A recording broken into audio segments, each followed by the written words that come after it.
Yo, still bills, what's the deal, man? Yo, I'm heading to work on this Wednesday morning. I got 2 days before I go back to Chicago, man. I can't wait. I'm ecstatic, man. But Peep Gang, we got to get into this shit. And I want to give a quick breakdown of how I feel like the Devin Haney versus Vasily Lomachenko fight is going to go. First off, I want to say, whatever fighter wins, I don't want the other fighter to be denigrated. If Lomachenko goes in there and loses, I don't want it to come out, unless he looks old. You visibly see, all right, yeah, man, he's shot. He's not looking like them. He doesn't look like what he looked like against Jermaine Ortiz.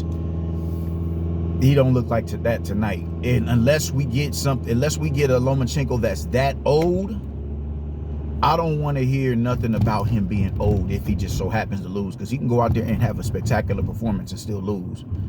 Same with Devin Haney. If Devin Haney goes in there and loses, I don't want to hear he was too young for Lomachenko and this and that and the third.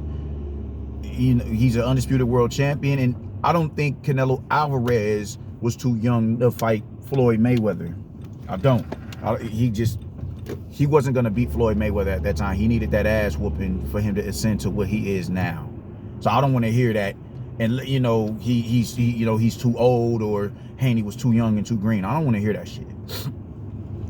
If they go out there and put on spectacular performances, that's just what it was. The better man just won. You dig? So with that being said, man, I'ma just come right out and say it, man. I don't do the anticipation thing, man. I don't see Devin Haney beating Lomachenko, man. And I'm gonna tell you why. Just one thing I've noticed: Lomachenko has been real eerily quiet in just leading up to this fight. You haven't heard much from him. I'm not saying that he's not doing interviews, man, but Devin Haney seems to be doing more of the interviews, and maybe Lomachenko is doing interviews, but we're hearing more quotables from Devin Haney in interviews and in tabloids and in articles and everything than we're hearing from Lomachenko. That's telling me that, dude is laser locked in. He's laser locked in. And I don't want to say what I'm hearing from Devin Haney is, him being, a little bit nervous going into this fight, because I definitely don't think he's scared of Lomachenko. I don't.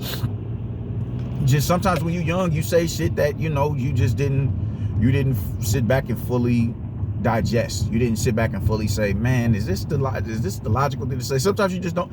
It's just immaturity. It comes with, it comes with growth. It comes with, just life experiences. You'll learn how to navigate through your vocabulary to articulate whatever point you're trying to make better.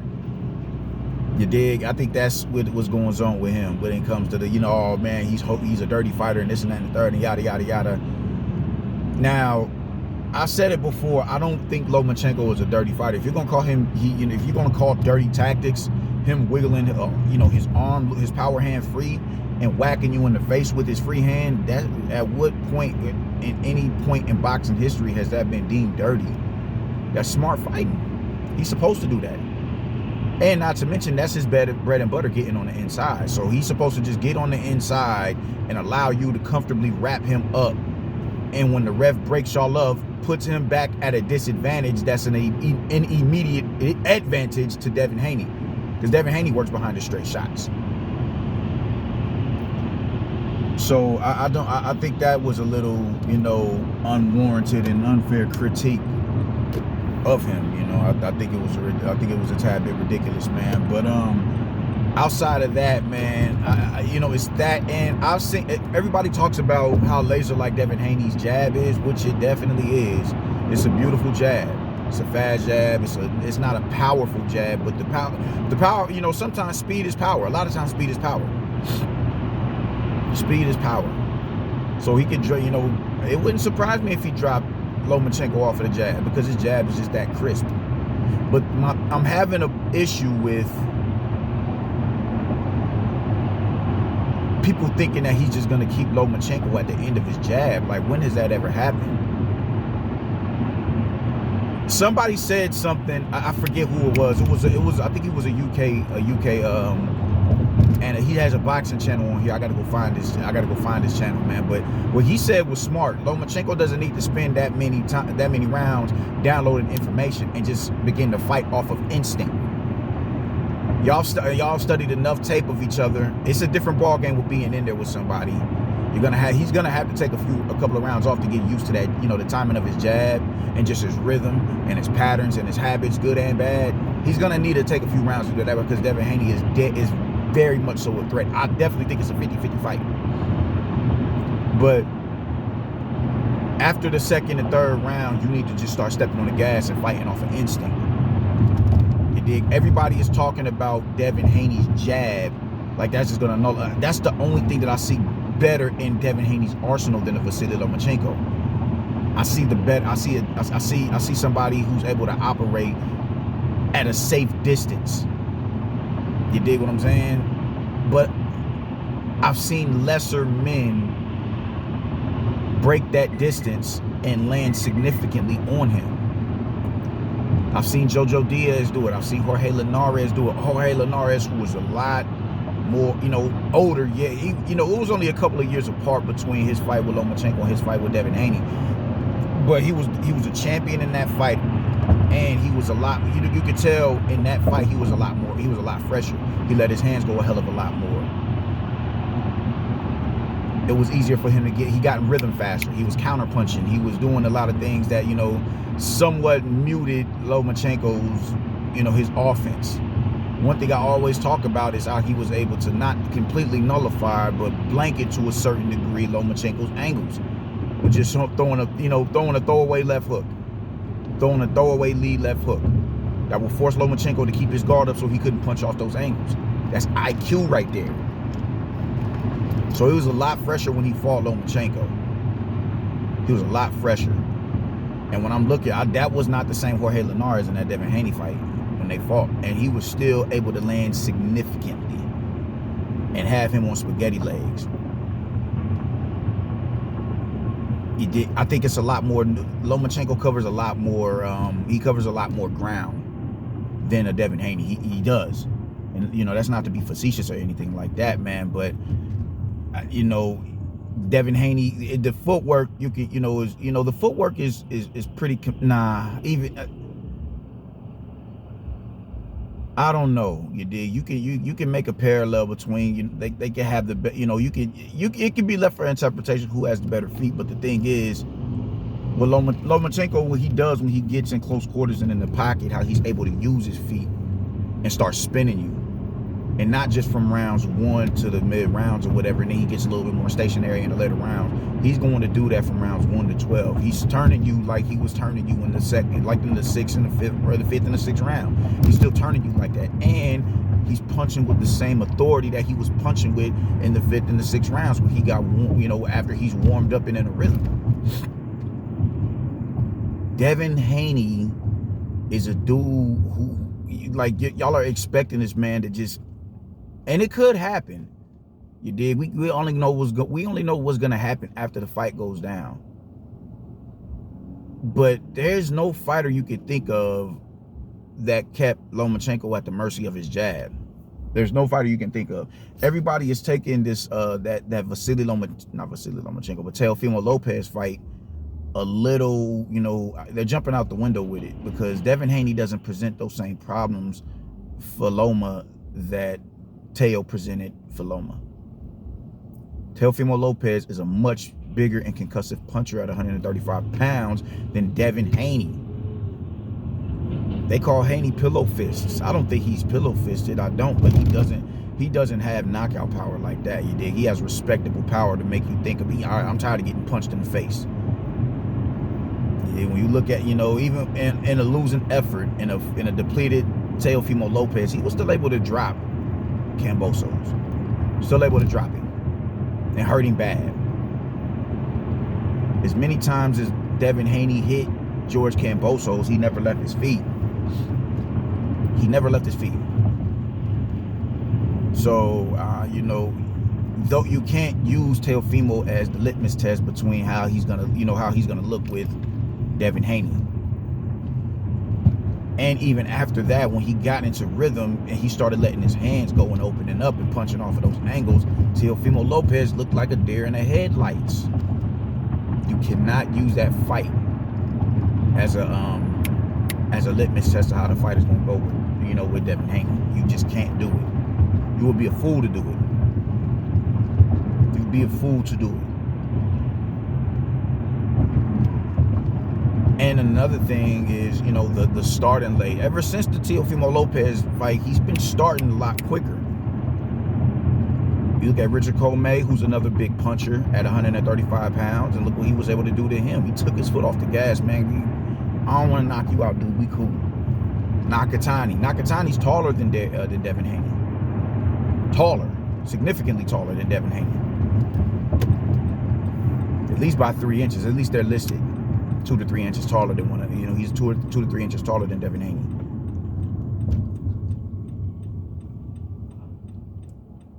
So even on that aspect, you can't say that, oh, it's height, he's bigger than, because I think that's unfair for Devin Haney. That's another unfair talking point for, you know, for Devin Haney. But yeah, and in that fight, he started fast. He started really fast.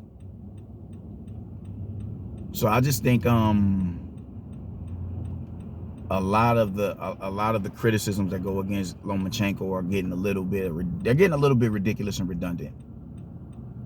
You dig? And a lot of people I'm seeing they're simply picking Devin Haney, but for no other reason than him being black.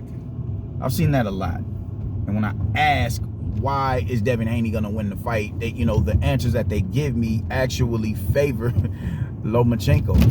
Outside of him tap dancing from the outside, there's honestly nothing that he does better than Lomachenko. He throws ones and twos. He'll get, if Devin Haney, he's gonna have to stay behind the 1 and the 2 in this fight. He can't afford to open up with Lomachenko unless he has Lomachenko completely bent to his will. He can't do that, because that would be problematic for him. Because now you're susceptible to counterpunching. And if he opens up, unless he's opening up at a distance where Lomachenko is just cannot get in, then I wouldn't suggest him, opening up in combination and punch, in volume punching. I wouldn't recommend it at all. Oh, this is funplex. So, yeah, man.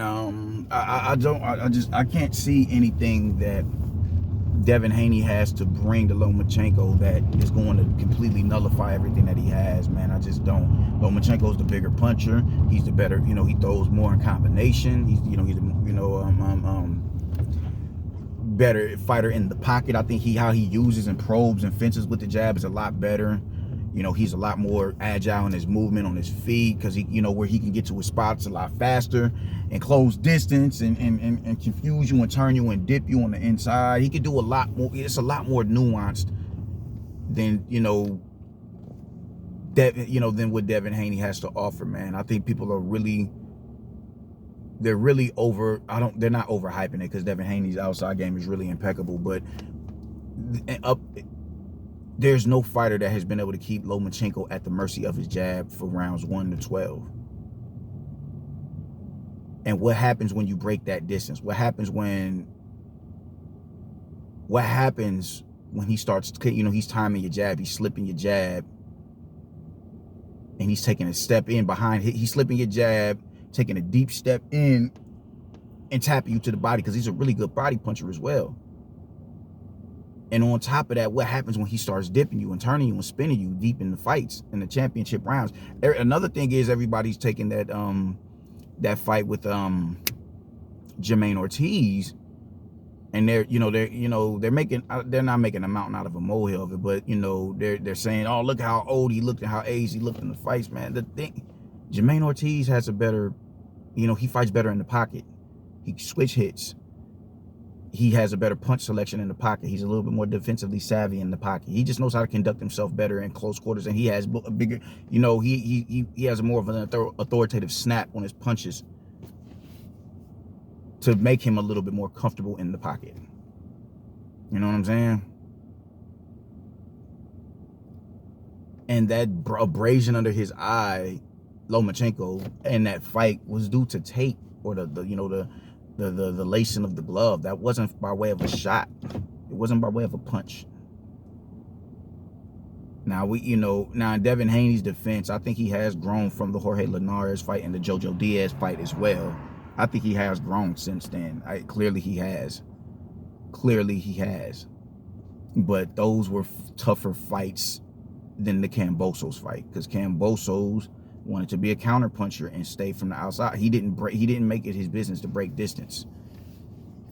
And even when he did in the second fight, just the switch hitting and everything, it wasn't effective as a comparison to what Jorge Linares and Jojo Diaz was able to do. Jojo Diaz is a little bit shorter. It's a little bit easier for him to, weave the shots and slip past the shots than it is George Kambosos.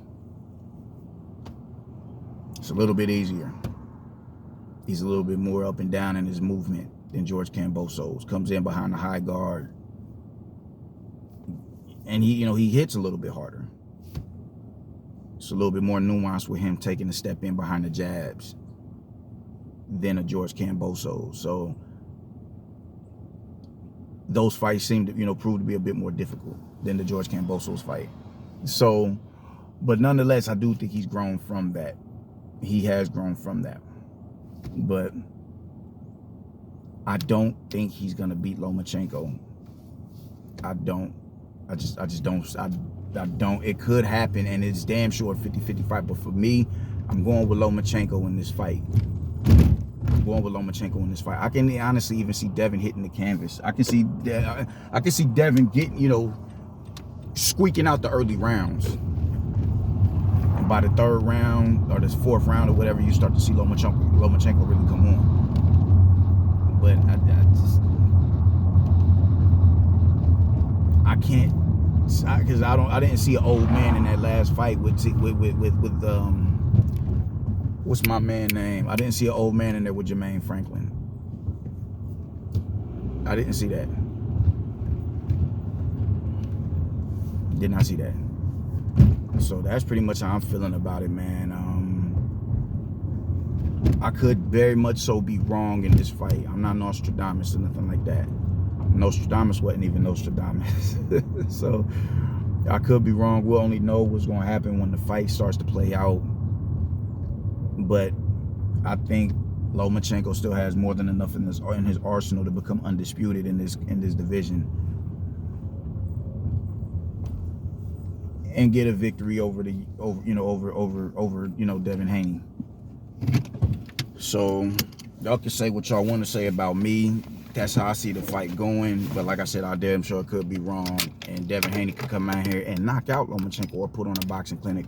We'll know on fight night. But as for me, I'm going to go ahead and go with Lomachenko for a decision, unanimous decision. Deuces.